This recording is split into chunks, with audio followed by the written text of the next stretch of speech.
Bom dia, eu quero recepcionar você aqui no programa Dialogando mais uma vez, mais uma sexta-feira. E nós estamos aqui com um tema muito especial e convidados especiais para conversar com você hoje sobre educação e valores. Aproveitando, dando os parabéns aí a todos os professores pelo seu dia, que foi no dia 15 de outubro. Que Deus abençoe vocês por esse... Não por esse ministério, mas por esse magistério e por esse sacerdócio de auxiliar pessoas, crianças e adultos a se formarem melhor cidadãos e a estarem num Brasil e num mundo melhor. Eu estou aqui com convidados ilustres hoje. Estou com o pastor Walter Correia. É um prazer, pastor, recebê-lo aqui.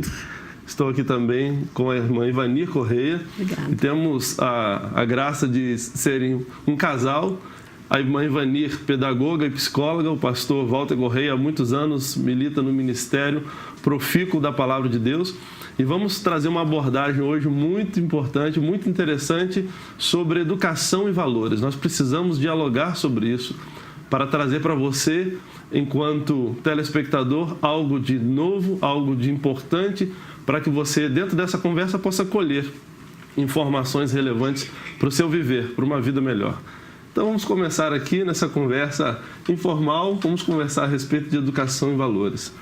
Queria convidar a irmã Ivani ou o pastor Walter, fique à vontade para responder isso, sobre educação e valores na sala de aula e sobre a importância da educação e valores na sala de casa. Qual é o impacto disso para a sociedade ou quão importante isso é? Parabéns, pastor, pelo programa e pelo título do programa, Dialogando.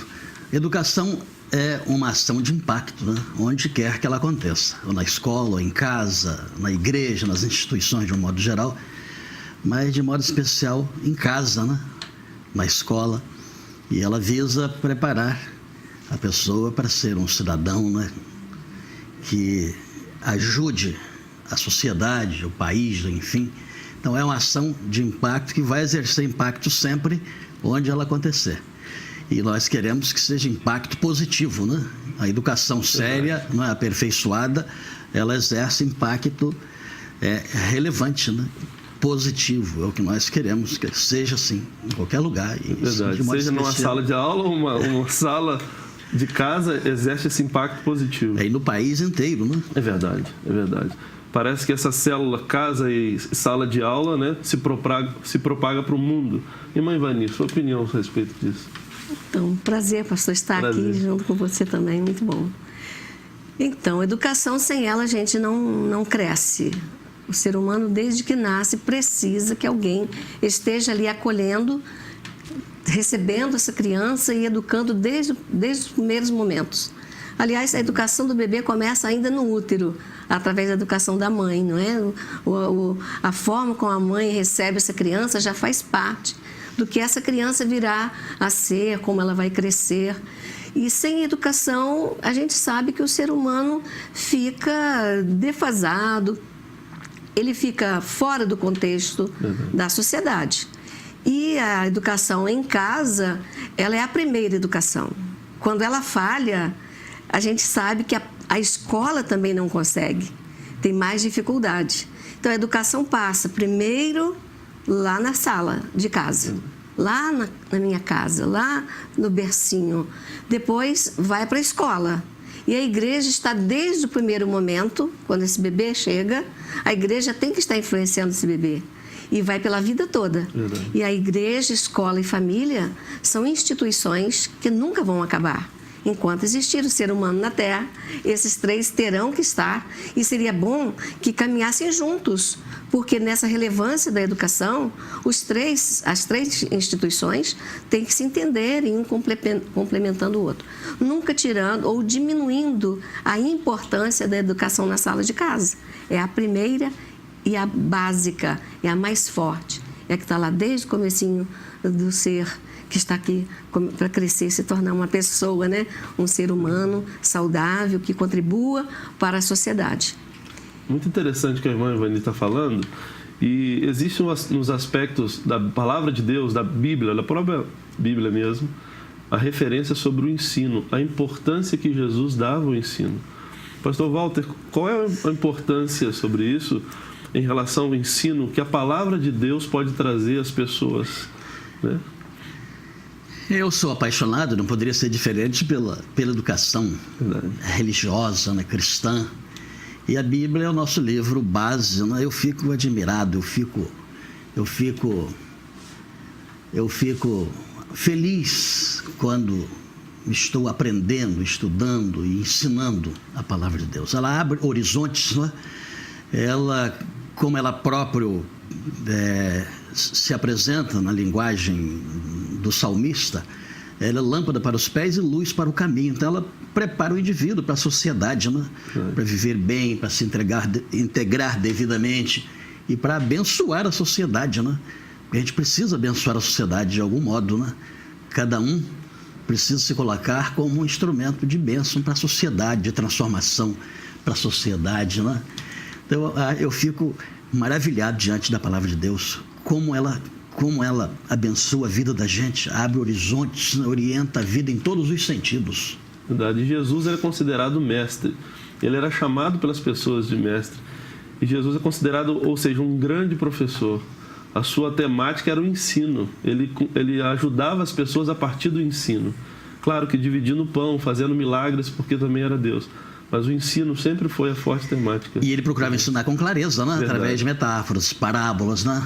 Isso. E é interessante, eu acho que a psicologia tem um ramo, ou que explica a respeito, a importância do ensino a respeito de parábolas ou metáforas, como que o ser humano aprende melhor, né? Quando faz uma associação a uma história, né? Os professores utilizam muito isso, pedagogicamente também. Temos aqui uma pedagoga que pode afirmar como que Jesus utilizava pedagogia para ensinar, né, as pessoas a respeito do amor, a respeito do seu reino. E além das ilustrações que ele usava, tinha um exemplo dele, né? Exatamente. Ninguém falava como ele, né? É verdade. Houve um período em que quiseram prendê-lo e foram onde ele estava. E chegaram lá, ele estava falando e começaram a ouvi-lo e não conseguiram prendê-lo. Quem pode prender esse homem? Quem poderia prender esse homem? E é interessante essa passagem porque fala sobre a não prender um homem por aquilo que ele fala, pelos seus argumentos. Tinha que ter algo muito forte, né? Ninguém falou como esse homem. Ninguém falou como ele. Ao invés de prendê-lo, foram presos por ele, né? Pelos ensinos dele. Pelos ensinos. Muito bom, muito bom. Então, o desenvolvimento humano, ele desde sempre, desde o momento que ele é concebido, ele vai se desenvolvendo. E quando a gente fala do modo como a pessoa aprende, a educação tem muitas técnicas. Os teóricos são muito eficientes quando vão elaborar as técnicas para ensinar, e cada vez mais vai se aproximando do próprio Jesus. A gente percebe que eles ficam inventando muita teoria, mas se for estudar as teorias dentro das suas particularidades, a gente vai encontrar todas compactadas em Jesus, o mestre dos mestres. E ele que conhece, que criou, né, o ser humano, sabe das limitações, ele conhece o íntimo de cada um, e cada criança que está no processo do desenvolvimento, ela tem a característica própria. Há características que são comuns. Toda criança é amante da justiça. Gosta de ordem, de lei, de limites saudáveis, limites amorosos. Toda criança gosta disso. E quando a educação que a gente aprende com Jesus, primeiro com Jesus, porque ele é um modelo, e aprende com as teorias e a própria psicologia, que trata muito as diferenças individuais, não tem como fugir dessas características que precisam ser conhecidas pelo educador. Então, a gente pensa logo assim, quem são os primeiros educadores? São os pais. Então, a importância do pai saber que ele vai ter um filho e ele será responsável pela educação daquela criança, faria toda a diferença na sociedade. Quando eu falo pai, é o pai homem mesmo. Tem o pai e a mãe. Cada um tem a sua importância. A figura paterna, ela é de uma importância tão grande porque o homem é forte. E nessa busca de modelos, a criança quer alguém que seja forte. Daí, pastor Lincoln, o grande fascínio das crianças pelos os homens fortes do desenho animado, dos heróis, como eles se fascinam com esses homens fortes. E por quê? essa característica da ordem, da lei, que já vem dentro do ser humano, encontra no homem que é forte uma hierarquia de valores. E quando a gente fala de valores, a gente percebe que a nossa sociedade virou ponta-cabeça na questão de valores. É até uma característica da pós-modernidade, que não existe mais ideia absoluta, única, né?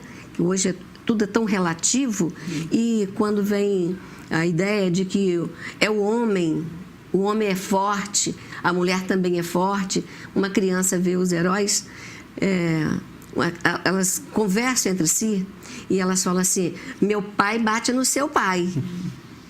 Querendo dizer, meu pai é forte. Aí o menino responde: mas minha mãe bate no meu pai também. Entendeu? Como é que é a inversão aí?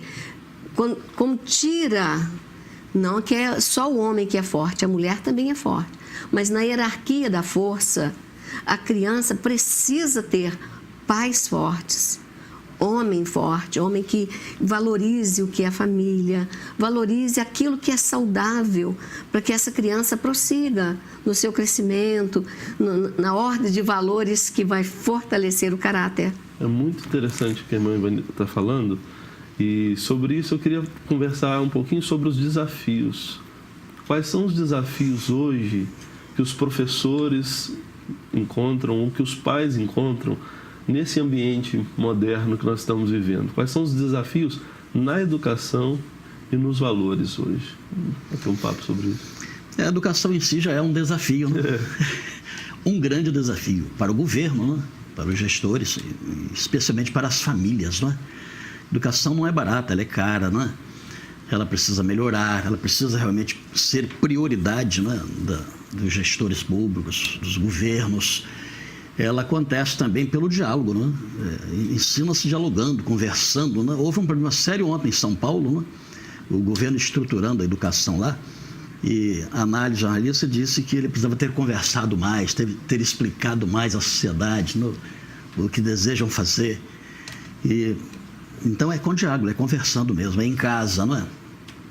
E na escola também, ela se dá através da conversa, do diálogo, não é simplesmente passar conhecimento, mas passar experiência, valores, né? Então é um desafio muito grande, né? Pela dificuldade que no Brasil atualmente a dificuldade é grande em todos os sentidos, né? De modo especial na educação, não é? Então um desafio muito grande. É preciso pegar como prioridade mesmo e mostrar que é prioridade, né? Vencer os desafios. Eu penso também, isso é muito bom a gente ouvir isso de pastores, né? Eu penso que um dos grandes desafios hoje para a igreja tem que enfrentar esses valores com a palavra viva. Mostrar o que é princípio, porque princípio não muda. E o que é princípio tem que ser ensinado como verdade há 4.000 anos e verdade agora. Então, a igreja tem um papel fundamental na sociedade nesse desafio dos valores hoje, que a própria igreja orienta: não vos conformeis com as coisas que vêm. Agora a gente parafraseia isso dizendo, com essas mudanças de valores, a gente tem que se contextualizar, mas o grande desafio é fazer isso funcionar. Para funcionar, a gente tem que partir do princípio de que a palavra de Deus é em primeiro lugar. A ciência está aí.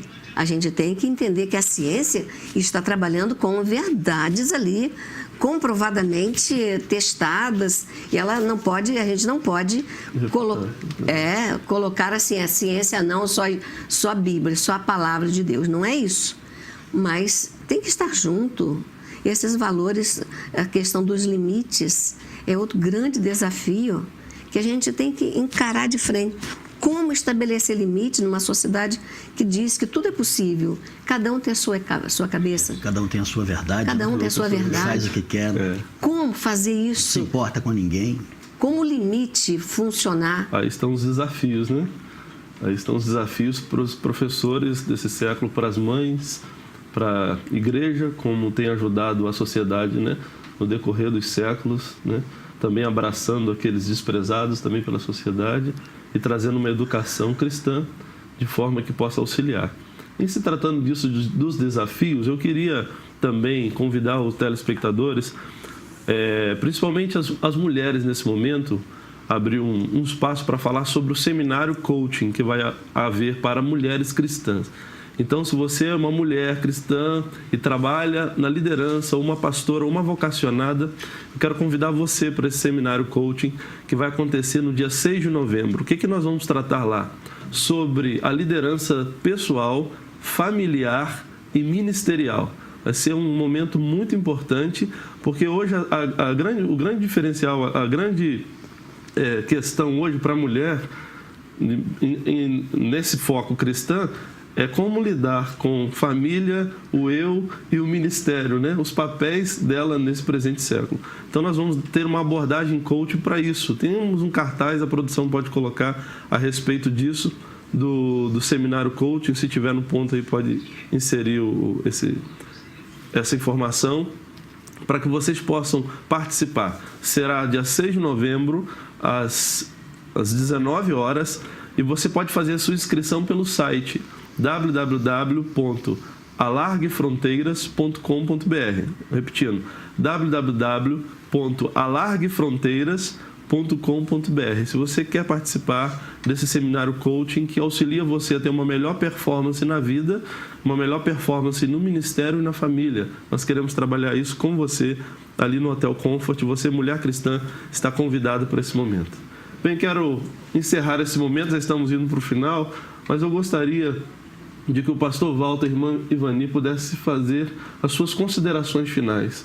Aquele recado que você vai colocar diante do telespectador para que ele possa guardar no coração em relação a valores, né, e à educação. Eu quero agradecer a oportunidade de estar aqui, agradecer a você pelo convite e dizer que foi muito bom, acho que foi proveitoso, fiquei à vontade, porque além de você, tem a Ivani, né, que se aposentou como professor, hoje ela é psicóloga, continua educando, né? Porque o psicólogo é também alguém que ajuda as pessoas a tomarem decisões corretas, não é? Ele não toma decisão por ninguém, mas ajuda, né? Então ela continua sendo uma educadora. Ela já o era nata, inclusive como psicóloga. Então a gente fica à vontade, né? E a gente acaba aprendendo e crescendo num programa como esse, né? E dizer à nossa juventude, não, vamos estudar, minha gente, aos pais, envidem todos os esforços para educarem seus filhos, né? Educação básica em casa. A escola não pode substituir o lar, na família, nem a igreja, mas os três, como Ivani disse, não precisam se associar para uma educação verdadeira, transformadora e libertadora, né? Isso. Ivani, suas considerações. Quero fazer o gancho da palavra, quero agradecer as palavras tão bonitas que ele falou, né? Mas é muito bom os pais estarem juntos, unidos, objetivando a educação dos seus filhos numa só direção. E isso é fundamental. E o gancho que eu quero colocar é convidar o pessoal para estudar. Os pais voltarem à escola. O grande desafio hoje é acompanhar as mudanças, não é? A gente tem que estar informado. Os pais voltarem à escola, os que já estão lá dentro se aprofundarem, e os jovens, não tem o que dizer para eles, estudar, estudar e estudar. E sempre voltando para a palavra de Deus como o ponto básico da educação completa. Amém. Eu queria agradecer ao pastor Walter mais uma vez, e a psicóloga Ivani, né, e pedagoga. Agradecer a você, telespectador que nos assistiu até agora, ouvindo esse papo gostoso sobre educação e valores. Agradecer a sua presença aqui na sua casa ou no seu trabalho. Que Deus abençoe a sua vida e que você possa ter colhido aqui informações relevantes para um viver com mais qualidade. Deus abençoe a sua vida e nunca se esqueça que dialogando a gente chega lá. Que Deus abençoe você.